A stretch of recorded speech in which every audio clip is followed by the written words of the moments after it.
वो मुस्कुरा रहे, लगता है दिल्ली से सिग्नल मिल गया क्या? मुस्कुरा तो हम लोग भी रहे हैं। मुस्कुराना कोई अपराध तो थोड़े ना है। अब दिल्ली से सिग्नल है, नीतीश जी में विश्वास तो लोगों को लगता ही है ना। इतने सारे ज्योतिष हैं, उनका भी दाना पानी भोजन कैसे चलेगा? तो तैयारी थी कि सरकार में शामिल होंगे। राजनीतिक और सामाजिक जब गठबंधन है और गठबंधन की जब राजनीति चलती है तो एक विश्वास बनता है, एक बैठकर नीतियां बनती हैं कि हाँ इस पैटर्न का।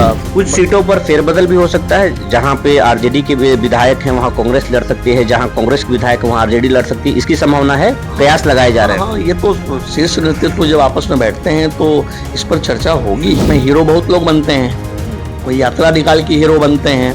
हाँ, इशारा पप्पू नहीं, इशारा नहीं, इशारा प्रगति यात्रा हर साल तो ठंड में यात्रा निकलता ही है बिहार में।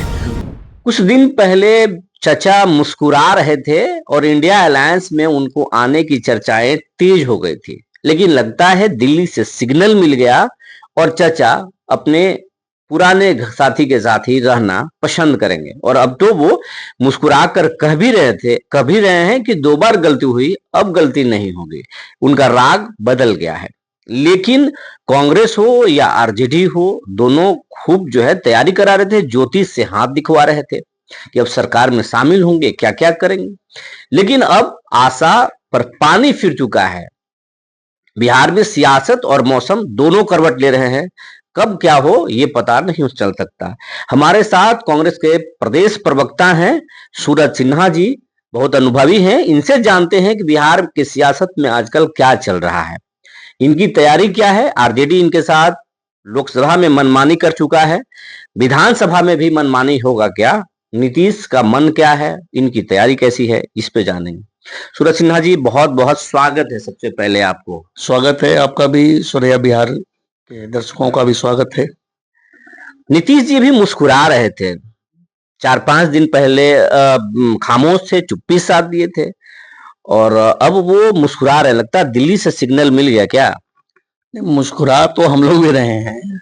मुस्कुराना कोई अपराध तो थोड़े ना है। अब दिल्ली से सिग्नल है, नीतीश जी का इतने साल के मुख्यमंत्री बनने के बाद सिद्धांत जो बोलते हैं उसमें, अरे यार तुम लोग के सर तुम फिर से करना होगा। नहीं, सिद्धांत की राजनीति जो वो बोलते हैं, तो सिद्धांत की राजनीति क्रेडिबिलिटी कहाँ है? वो तो खुद ही वो मौके की तलाश में इधर उधर भागते रहते हैं। ऑफर की बात कहां से आ गई? ये लालू जी और नीतीश जी का व्यक्तिगत संबंध है, उसमें बीच में किसी को पढ़ने की आवश्यकता बहुत नहीं है। आप लोग भी तो दरवाजा खोले हुए थे, कांग्रेस के लोग भी जो है कुंडली दिखवा रहे थे। मुझे तो जानकारी है कि आप लोग कुंडली दिखवा रहे थे कि कैबिनेट में शामिल होना है। आरजेडी के लोग भी ज्योतिष को बुला कर कुंडली दिखवा दे रहे थे कि हमको तो अब कैबिनेट में शामिल होना है, और अब नो एंट्री का बोर्ड लगा दिए, तेजस्वी हमला कर रहे हैं। तो आप लोग का भी तो दरवाजा कभी खुलता है, कभी बंद हो जाता है। ज्योतिष शास्त्र में विश्वास तो लोगों को लगता ही है ना। इतने सारे ज्योतिष हैं, उनका भी दाना पानी भोजन कैसे चलेगा? तो तैयारी थी कि सरकार में शामिल होंगे। राजनीतिक और सामाजिक जब गठबंधन है और गठबंधन की जब राजनीति चलती है तो एक विश्वास बनता है, एक बैठकर नीतियां बनती हैं कि हाँ इस पैटर्न पर हम लोग साथ अगर रहेंगे तो ऐसी स्थिति में। जो कयास लगाए जा रहे थे सूरज जी की सरकार बदल सकती है, चचा पलटी मारेंगे, तो इस बात में दम था? इस बात में तो हमेशा दम रहता है। बिहार की जनता बच्चा बच्चा जानती है, नामांकन भी हो गया है, इस बात में तो हमेशा दम रहता है। मतलब आने वाले थे लेकिन अब नहीं आएंगे। नहीं, अब नहीं आएंगे इसकी भी कोई गारंटी नहीं है। और आने वाले थे क्या, इस पर अब नीतीश जी मुख्यमंत्री हैं, वो अपना समझेंगे कि उनका जो आगे का भविष्य कहाँ सही रहेगा, वो अपना समझेंगे। एक चीज कहना चाहेंगे कि आरजेडी आप लोगों के साथ बहुत मनमानी करती है। लोकसभा में कई सीटें आपकी छीन ली गई, आपसे पूर्णिया छीन लिया गया, पप्पू यादव को नहीं दिया गया, आपसे कन्हैया को चुनाव नहीं लड़ने दिया गया, आप बेगूसराय से सीट चाहते थे, औरंगाबाद से निखिल कुमार का सीट छीन लिया गया। आरजेडी राष्ट्रीय जनता दल बिहार में बड़े जनाधार वाली पार्टी है। हम लोग यहाँ पर छोटे भाई की भूमिका में है। निश्चित रूप से देश में हम लोग का व्यापक जनाधार है। तो आप मानते हैं कि सीटें छीन ली जाएगी आपसे? सीटें छीनी नहीं गई हैं। मैं तो फिर से बोल रहा हूँ कि जब गठबंधन है, जब गठबंधन को भी महागठबंधन है, गठबंधन इंडिया अलायंस की जब राजनीति चल रही है तो हम लोग एक मिल बैठ कर देखते हैं कि कौन सा सीट सुटेबल होगा और कैसे लोग महागठबंधन के प्रत्याशी को आराम से जिता सकें, हम लोग उसके अंतर्गत मिल बैठ कर करते हैं। इसमें किसी की मनमानी नहीं है। मनमानी तो आप अगले गठबंधन में देख लीजिए कि वहां कितनी मनमानी है। हम लोग मनमानी यहाँ नहीं, हम लोग आपस में राय विचार से लोगों को मनमानी लगता होगा। 25 में कितने सीटों पर लड़ेगी कांग्रेस? 2020 में जो हम लोग लड़े थे 70 सीटों पर, उससे कम सीटों पर तो लड़ना है नहीं। अगर 29 सीटें नहीं दी जाएगी तो कांग्रेस क्या करेगा? नहीं, ऐसा नहीं है। हमारे प्रदेश अध्यक्ष डॉक्टर अखिलेश बाबू इस मामले में बहुत ही सजग और लोकप्रिय और नेता रहे हैं, और उन पर तो आरोप लगता है, कांग्रेस के नेता ही लगाते रहते हैं कि वो आरजेडी से मिले हुए। नहीं, आरजेडी से में उनके अध्यक्ष बनने के बाद जिलावार मीटिंग हुई और खोई हुई जमीन जो हम लोग प्राप्त करने चले हैं, उनके नेतृत्व को कोई दरकिनार करके बात नहीं कर सकता है। तो उनके नेतृत्व में हम लोग निश्चित रूप से इस बार कांग्रेस अकेले जो है सबसे अधिक सीटों पर भी लड़ेगी गठबंधन में, और अधिक से अधिक सीट और विधायक जिताने का भी काम हम लोग करेंगे। इसमें कोई दो राय नहीं है, कोई संशय नहीं है। हम लोग का ग्राउंड लेवल पर वर्क चल रहा है, काम चल रहा है। हम लोग बहुत उसका, कुछ सीटों पर फेरबदल भी हो सकता है। जहां पे आरजेडी के विधायक हैं वहां कांग्रेस लड़ सकती है, जहां कांग्रेस के विधायक वहां आरजेडी लड़ सकती है। इसकी संभावना है, कयास लगाए जा रहे हैं। हाँ, ये तो शीर्ष नेतृत्व जब आपस में बैठते हैं तो इस पर चर्चा होगी ही। और सीटों का फेरबदल अगर बिहार के विकास के लिए और महागठबंधन के विकास के लिए होगा तो थोड़ा बहुत तो निश्चित रूप से उसमें अदला बदली होगी। उसमें कोई बहुत बड़ी बात नहीं है, ये हर जगह होता है। आरजेडी का व्यवहार जो कांग्रेस के साथ है वो अच्छा लगता है आपको? आरजेडी का व्यवहार कांग्रेस के साथ कैसा है तो हम तो हमेशा अच्छा लगता है। आप लोग को बुरा लगता होगा तो अलग चीज है। कन्हैया का टिकट काट दिया गया, नहीं दिया गया। निखिल कुमार जैसे शख्सियत को दरकिनार कर दिया गया। ठीक है, कन्हैया जी बड़े नेता हैं। दिल्ली राहुल गांधी चुनाव लड़ाना चाहते थे। राहुल गांधी चुनाव लड़ाना चाहते थे, ये तो हम आप ही के द्वारा सुन रहे हैं। छुपा रहे हैं आप, जानते तो सब हैं। छुपाने की बात यहाँ पर है नहीं। यहाँ पर हम लोगों का जनाधार कांग्रेस पार्टी का, बगैर कन्हैया जी अपना बाहर से लड़े पिछली बार 10 लाख वोट हम लोगों का बढ़ा है। हम लोग की सीटों में भी वृद्धि हुई है। 25 में कोई कॉम्प्रोमाइज नहीं करेंगे। नहीं, कॉम्प्रोमाइज क्यों करेगा, और कोई कराना भी नहीं चाहता है कॉम्प्रोमाइज। कांग्रेस महागठबंधन की सबसे प्रमुख पार्टी है, उनकी नीतियां हैं।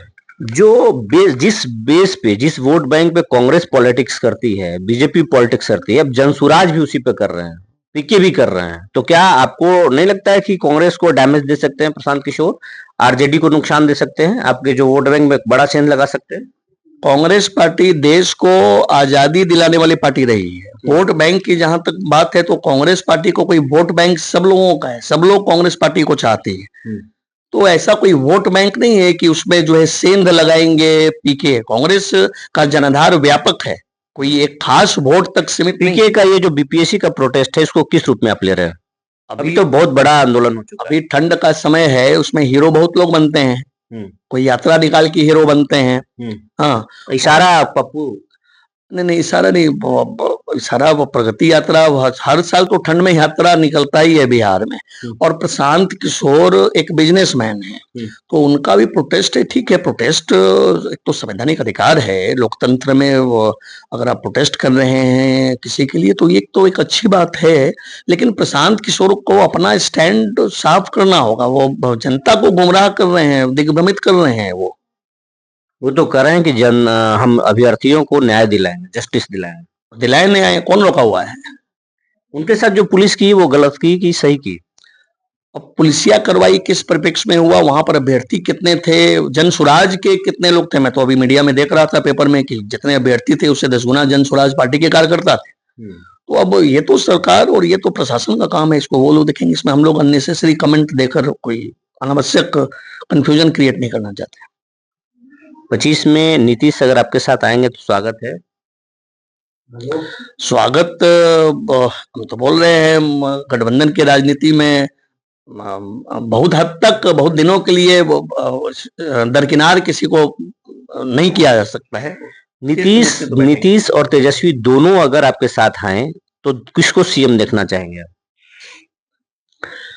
ये उलझाने वाला प्रश्न करना यह है, अभी फिलहाल हम लोग महागठबंधन में तेजस्वी जी का नेतृत्व है महागठबंधन में। कांग्रेस, अगर अगर कांग्रेस को नीतीश और तेजस्वी में किसी एक को चुनना होगा तो किसको चुनेगी? अब तो आप यही बात बोलना चाह रहे हैं, किसी पिता से पूछ रहे हैं कि पुत्र और पुत्री में किसको चुनना चाहेंगे, तो ये तो थोड़ा ये है, गठबंधन में स्वागत है, सब लोग मिल बैठ कर तय करेंगे, सब कुछ तय करेंगे। तो ये सूरज सिन्हा जी थे और ये नीतीश और तेजस्वी में चुनने में थोड़ा हिचक रहे हैं, क्योंकि कांग्रेस के लिए दोनों प्यारे हैं, क्योंकि दोनों इनके एक राइट हैंड है तो दूसरे लेफ्ट हैंड है। अगर चुने तो किसको चुने, समय पर ये बताएंगे कि ये किसके साथ जाएंगे। लेकिन वैसे दिल्ली से सिग्नल आया है नीतीश को, महागठबंधन में आने की उम्मीद बहुत कम बच गई है। और प्रशांत किशोर की प्रोटेस्ट को ये एक व्यवसायिक नजरिए से देख रहे हैं। वो बोल रहे हैं प्रोटेस्ट सही है, लेकिन प्रशांत किशोर एक बिजनेसमैन है और बिहार में प्रोटेस्ट को बिजनेस के नजरिए से वो देख रहे हैं।